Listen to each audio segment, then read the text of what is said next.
In a move that has sparked intense debate and raised serious ethical questions, the United States has launched yet another strike against what it claims is a drug smuggling vessel in the Pacific Ocean.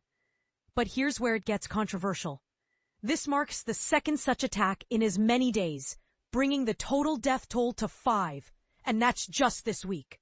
Defense Secretary Pete Hegseth confirmed that 3 individuals were killed in Wednesday's strike, with no U.S. involved. Casualties reported. This follows a similar operation on Tuesday that left 2 people dead. Both vessels were allegedly transporting drugs along known trafficking routes in international waters, though details remain scarce. These strikes are part of a broader, escalating campaign by the Trump administration to combat seaborne drug smuggling. Since September 2nd, U.S. forces have targeted 9 suspected drug boats, with most operations concentrated in the Caribbean Sea. However, this latest action in the Pacific represents a significant expansion of the effort. In a bold statement on social media, Hegseth declared, "These are not simply drug runners. These are narco-terrorists bringing death and destruction to our cities." The post included a dramatic video of a boat engulfed in flames after being hit by a U.S. bomb, followed by a second airstrike targeting debris in the water. And this is the part most people miss.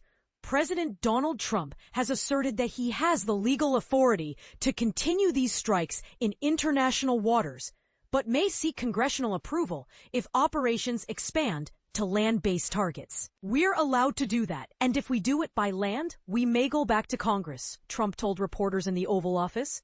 He added that his administration is totally prepared to escalate anti-drug operations on land, a move that could dramatically alter the scope of the campaign. To date, at least 37 people have been killed in these strikes, including a recent attack on a semi-submersible vessel in the Caribbean. Notably, 2 survivors from a strike last week were repatriated to Colombia and Ecuador. Ecuador later released one of the men, Andres Fernando Tufino, citing a lack of evidence of wrongdoing, while the other remains hospitalized in Colombia. The timing of these strikes coincides with escalating tensions between the Trump administration and the Colombian government under President Gustavo Petro. Trump has openly criticized Petro, labeling him a thug and a bad guy, and warning of very serious action if Colombia does not change course. He has led his country into a death trap, Trump claimed.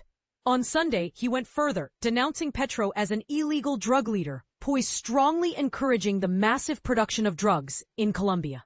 Trump also announced the suspension of subsidies to Colombia, a historic U.S. ally in Latin America. Both Colombia and Ecuador have extensive Pacific coastlines that experts say are key transit points for drugs heading north to the U.S. via Central America and Mexico. According to the Drug Enforcement Agency, DEA, the majority of cocaine destined for U.S. cities travels through the Pacific, though most confirmed U.S. strikes have occurred in the Caribbean. While drug seizures in the Caribbean account for a relatively small percentage of the total, U.S. officials warn that this figure is on the rise. Despite the scale of these operations, U.S. officials have provided little information about the identities of those killed or the specific drug trafficking organizations involved. Approximately 10,000 U.S. troops, along with dozens of military aircraft and ships, have been deployed to the Caribbean as part of this campaign. Here's the burning question. Is this aggressive approach to combating drug trafficking justified, or does it cross ethical and legal boundaries? Critics argue that the lack of transparency and the high death toll raise serious concerns, while supporters see it as a necessary measure to protect U.S. citizens. What do you think? Is this a legitimate use of force, or has the U.S. gone too far? Let's hear your thoughts in the comments below.